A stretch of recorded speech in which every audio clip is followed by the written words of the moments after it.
September 1943. Deep within a captured German bunker on the Eastern Front, a Soviet engineer carefully dismantled a radio. The air was thick with the scent of damp earth and stale gunpowder, a grim reminder of the recent fierce fighting.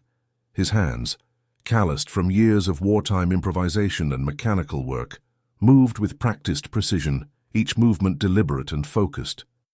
What he sought was not a weapon, nor a secret communication code, but a power source, a battery unlike any he had ever encountered. Its unexpected longevity, whispered about in intelligence reports, could shift the silent battles of communication and reconnaissance, potentially altering the very rhythm of the war. To understand how this seemingly minor discovery held such profound implications, we must first journey back to the brutal realities of the Eastern Front. From June 1941, the Soviet Union found itself locked in a titanic struggle against Nazi Germany, a conflict characterized by its unprecedented scale, vast distances, extreme and unforgiving weather conditions, and logistical challenges that dwarfed any previous war. Communication was not merely important, it was the absolute lifeblood of this immense war machine, an invisible network connecting front lines to high command, coordinating artillery barrages, guiding desperate defenses, and orchestrating relentless counter-offensives. Yet reliable, long-lasting power sources for field radios remained a persistent, critical bottleneck. The standard batteries of the era, whether Soviet or German, were heavy, cumbersome, and notoriously short-lived, often failing after mere hours or days of continuous use. This forced constant, perilous resupply missions, jeopardizing operational security, and straining an already overstretched logistical network to its breaking point. The sheer volume of batteries required to keep an army of millions communicating was staggering, and their short lifespan meant a continuous draining demand on resources. The specific situation on the Eastern Front amplified this challenge to an almost unbearable degree, transforming a technical problem into a strategic vulnerability. Imagine a partisan unit operating hundreds of kilometers deep behind enemy lines, their only link to Moscow a bulky radio powered by batteries that could die at any moment, severing their connection and leaving them isolated, vulnerable, and without directives. Or a forward observation post positioned precariously close to enemy positions, relaying critical intelligence on German troop movements, suddenly silenced by a depleted power pack, leaving commanders blind at a crucial juncture. The vast, unforgiving landscapes, from the frozen steppes of winter to the dense, mosquito-infested forests of summer, made battery resupply a perilous and often impossible task. Every kilogram of supplies, including batteries, had to be hauled over treacherous terrain, often under constant threat of enemy patrols, aerial bombardment or ambush. A battery that lasted weeks, let alone months, was not merely an incremental improvement, it was a revolutionary concept, a dream that seemed almost unattainable amidst the grim realities of total war. The existing technologies, primarily lead-acid or zinc-carbon cells, simply could not withstand the combined rigors of combat, the extreme temperatures ranging from Siberian cold to scorching summer heat, or the extended operational demands placed upon them. Engineers across the Soviet Union were acutely aware of this deficiency, constantly seeking innovations, but fundamental breakthroughs in battery chemistry were rare and often incremental, failing to meet the urgent needs of the front. Among these dedicated individuals was a man named Dr. Anatoly Volkov, a brilliant but unassuming chemical engineer from the Leningrad Electrotechnical Institute. Born in 1908, Volkov had dedicated his life to the study of electrochemistry, a field that, before the war, seemed far removed from the brutal realities of conflict. He possessed a quiet intensity, a mind that thrived on complex problems, and a meticulous, almost obsessive approach to scientific inquiry. His colleagues often described him as a man who could see the intricate dance of electrons and ions within a chemical solution, understanding their complex ballet with an almost intuitive grasp that bordered on artistry. Volkov was not a soldier in the traditional sense, but his battlefield was the laboratory, his weapon the rigorous application of the scientific method.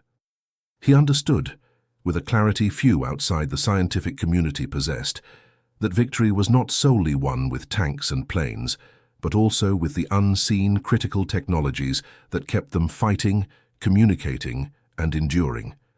His quiet demeanor belied a fierce determination to contribute to his nation's survival. Dr. Anatoly Volkov's early life was marked by the tumultuous birth of the Soviet Union, a period of immense upheaval and fervent belief in progress.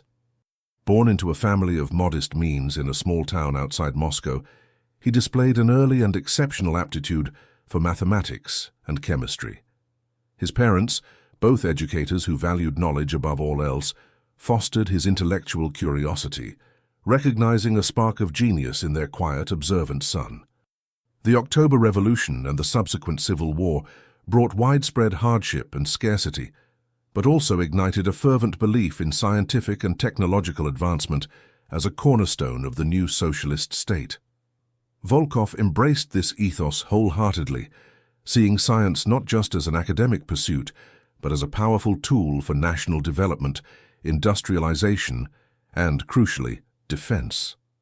He excelled in his studies, consistently topping his classes, and earned a coveted scholarship to the prestigious Leningrad Electrotechnical Institute, one of the Soviet Union's premier technical universities. There, he specialized in electrochemistry, delving deep into the fundamental principles of energy storage and conversion. His doctoral thesis, completed with distinction in 1935, explored novel electrolyte compositions for high-performance galvanic cells, a topic that, in hindsight, precisely foreshadowed his pivotal wartime contributions. He was known for his relentless work ethic, often spending nights in the lab, driven by an insatiable desire to understand the fundamental principles governing energy storage at a molecular level. His early career involved practical research into industrial battery applications, from powering nascent Soviet tractors and agricultural machinery to providing reliable backup for the expanding telegraph and telephone networks. He published several influential papers in Soviet scientific journals, quietly establishing himself as a leading expert in his niche but increasingly vital field. However, these early experiences, while academically rigorous and intellectually stimulating, did not fully prepare him for the sheer desperation and existential urgency of wartime research. When Nazi Germany launched its devastating invasion in June 1941, Volkov, like millions of his compatriots, found his life irrevocably altered.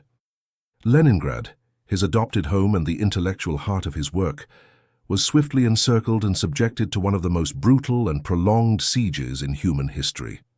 Volkov, deemed essential for the war effort due to his specialized knowledge, was evacuated with his core research team to a secure, undisclosed facility deep in the relative safety of the Ural Mountains. The transition was jarring and difficult. Gone were the well-equipped modern laboratories and the relatively abundant resources of peacetime. He now worked in makeshift facilities, often in converted factories or underground bunkers, utilizing repurposed equipment and facing severe scarcity of critical materials. The pressure was immense, almost suffocating. Every project was directly tied to the war. Every experiment held the weight of national survival, and every delay potentially cost countless lives on the front. He witnessed firsthand, through grim reports and urgent directives, the devastating impact of unreliable technology on the front lines. Reports from commanders constantly highlighted the desperate need for better radio equipment, especially batteries that could endure extended operations without constant replacement, often citing instances where communication failures led to catastrophic losses. Volkov and his team were initially tasked with improving existing Soviet battery designs, pushing the limits of conventional zinc-carbon and lead-acid technologies. They achieved incremental gains, squeezing out a few more hours of life or slightly better performance in cold weather. But these small victories were never enough to meet the insatiable and ever-growing demands of the front.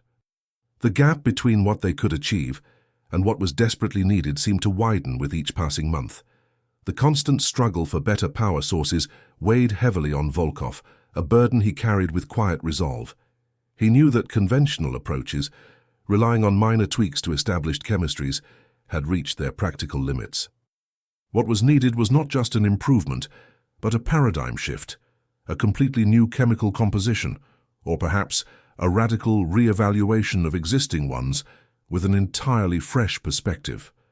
The existential urgency of the war fueled his determination, transforming his quiet academic demeanor into a focused, almost obsessive drive. He often worked for days without sleep, sustained by strong, bitter tea and the grim, relentless news from the front lines. The faces of the soldiers, the reports of radios falling silent at critical moments, the sheer scale of human suffering, all these haunted his thoughts, driving him forward. He understood, perhaps more deeply than many, that his work, though far from the roar of cannons and the mud of the trenches, was just as vital as any weapon produced in the factories, any bullet fired from a rifle. He was a scientist, yes, but also a patriot, and the fate of his nation rested in part on the ingenuity and perseverance of minds like his, tirelessly working to provide the unseen advantages that could tip the scales of victory. Then, in the autumn of 1943, a new and highly urgent directive arrived from Moscow, delivered with the utmost secrecy. A captured German radio, recovered from a recently overrun position on the central sector of the Eastern Front, had been flagged for special attention by military intelligence. Initial reports indicated its battery, though physically similar in size and shape to standard designs, exhibited an unusually long operational life, far exceeding anything the Soviets had encountered. It was a tantalizing clue, a whisper of advanced enemy technology that could potentially be reverse-engineered, a secret weapon hidden in plain sight. Volkov and his team were immediately assigned the task, with the highest priority. This was their transition, the moment their theoretical knowledge and practical experience would be put to the ultimate test, not just for incremental gains, but for a potentially game-changing breakthrough. They were to dissect the enemy's secret, to uncover the chemical heart of its endurance, and if possible to replicate it for the Soviet war effort, and do so quickly. The stakes were higher than ever, the weight of expectation immense. The dilemma facing Dr. Volkov and his team was multifaceted and fraught with challenges. They had in their possession a captured German radio battery, outwardly unremarkable, yet possessing a rumored operational life far exceeding anything in the Soviet arsenal. The immediate challenge was not just scientific, but also one of secrecy and security. The battery was a piece of enemy intelligence, a potential technological advantage, and its examination had to be conducted under the strictest confidentiality, shielded from prying eyes and enemy agents. They worked in a heavily guarded underground laboratory, isolated from the outside world, where every entry and exit was meticulously logged. The rules of their engagement were clear, though unspoken: understand the enemy's technology, identify its core innovation, and adapt it for Soviet production, all while battling the relentless clock of wartime and the severe scarcity of critical materials. They couldn't simply ask the Germans for schematics or chemical formulas. Every step was a painstaking process of reverse engineering, chemical analysis, and educated guesswork, often relying on intuition as much as hard data. The pressure was immense, knowing that every day spent in analysis was another day Soviet soldiers might be operating with inferior equipment, another day a critical message might not get through. The moment of decision, a quiet but profound turning point, arrived after weeks of meticulous, often frustrating work. Initial chemical analyses of the German battery's electrolyte and electrode materials yielded no obvious breakthroughs. The primary components seemed conventional, almost disappointingly so: a zinc anode, a manganese dioxide cathode, and an alkaline electrolyte, standard fare for the time. Yet the performance data from field reports, meticulously compiled by intelligence officers, was undeniable. The battery simply lasted longer. Volkov, poring over complex spectral analysis charts late one night, his eyes tired but sharp, noticed a subtle, almost imperceptible anomaly in the electrolyte composition, a trace element present in minute, almost homeopathic quantities that didn't fit the standard profile of any known battery electrolyte. It was a long shot, a chemical ghost in the machine, so small it could easily be dismissed as an impurity or experimental error. But his intuition, honed by years of electrochemical study and a deep understanding of material interactions, told him it was significant. He decided, against the advice of some more conservative colleagues who believed it to be a distraction, to pursue this minute deviation with all available resources. This was the critical choice, the pivot point where scientific curiosity, a hunch met wartime necessity, a gamble that could either yield a breakthrough or waste precious time and resources. The detailed action that followed was a testament to Volkov's methodical genius, his team's unwavering dedication, and the sheer grit required for wartime scientific endeavor. They began the arduous process of isolating and identifying the trace element. Using rudimentary but effective spectroscopic techniques, combined with fractional distillation and selective precipitation, they painstakingly narrowed down the possibilities. Days blurred into nights as they ran countless experiments, comparing the German electrolyte to their own standard formulations, meticulously documenting every reaction, every change in pH, every subtle shift in conductivity. The element, they eventually confirmed after weeks of intense labor, was a complex organic compound, a specific polyphosphate, acting as a highly effective corrosion inhibitor and, crucially, an electrolyte stabilizer. This compound, when added in precise, carefully calibrated concentrations, dramatically reduced the self-discharge rate of the battery and significantly improved its performance under extreme temperatures, both hot and cold. It wasn't a completely new battery chemistry, a radical invention, but rather a sophisticated and ingenious enhancement of existing technology, a subtle chemical tweak with monumental impact. They meticulously recreated the compound, synthesizing it from available wartime precursors, a process fraught with chemical challenges, resource constraints, and the constant threat of contamination.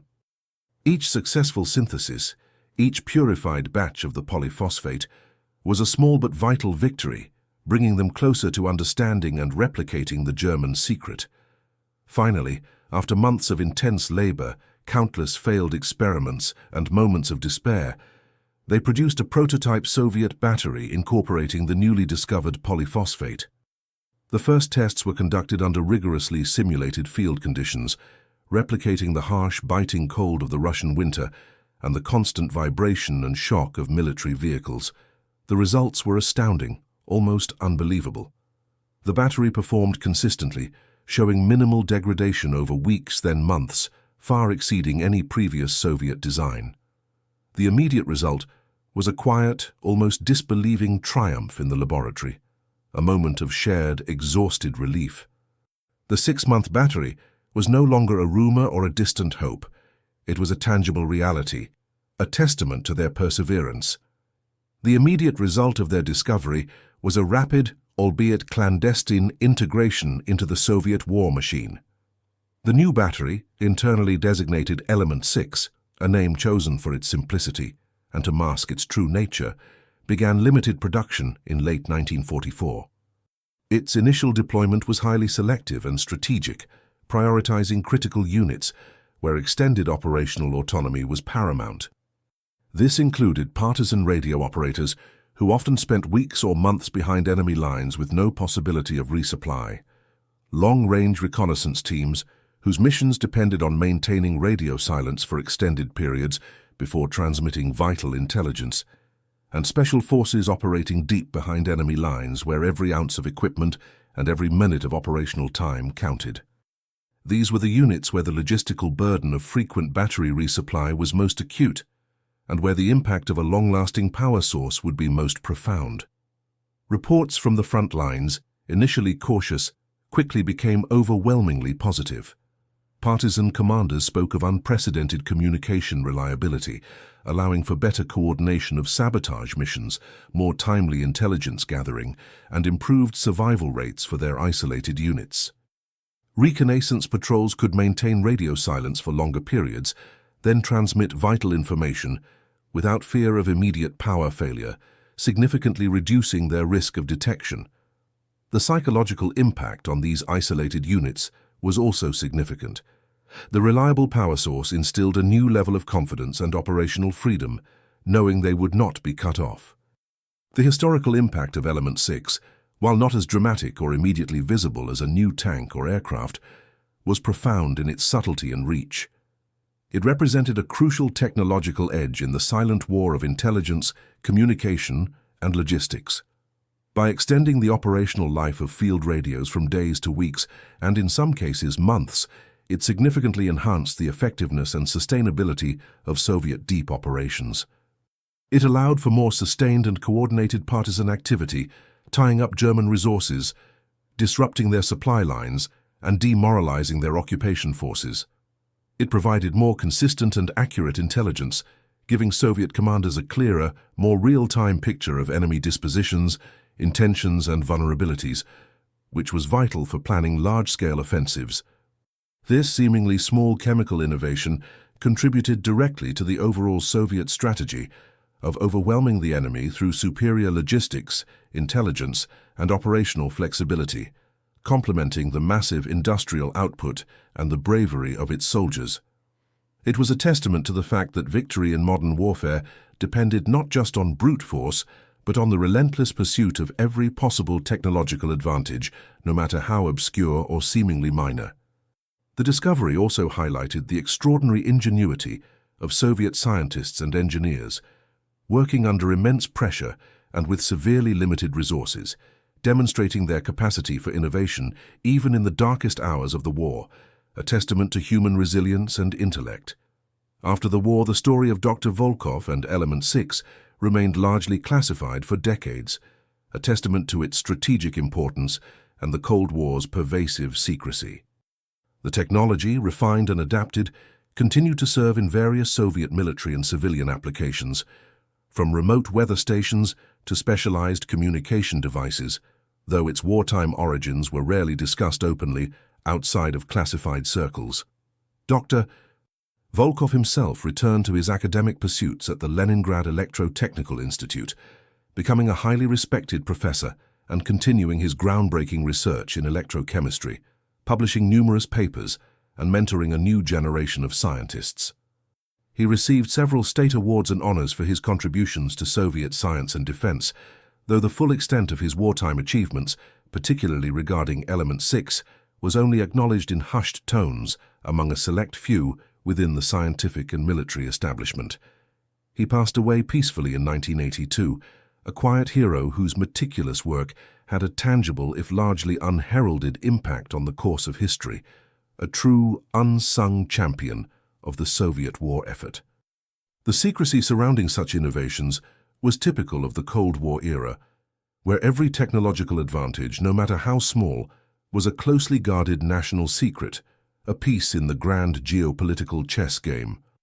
The story of Element 6 and the Soviet engineers who uncovered its secret is a powerful reminder that the grand narratives of war are often shaped not just by epic battles and heroic figures, but by countless smaller, less visible battles of ingenuity, perseverance, and scientific dedication. It underscores the critical and often overlooked role of science and engineering in wartime, where a subtle chemical compound, a meticulous analysis, or a flash of intuition can be as decisive as a strategic maneuver or a new weapon system. It is a testament to the human spirit's remarkable capacity to innovate under unimaginable pressure, transforming a seemingly ordinary object, a battery, into a tool that could last for 6 months, silently powering the fight for freedom and ultimately contributing to the survival of a nation.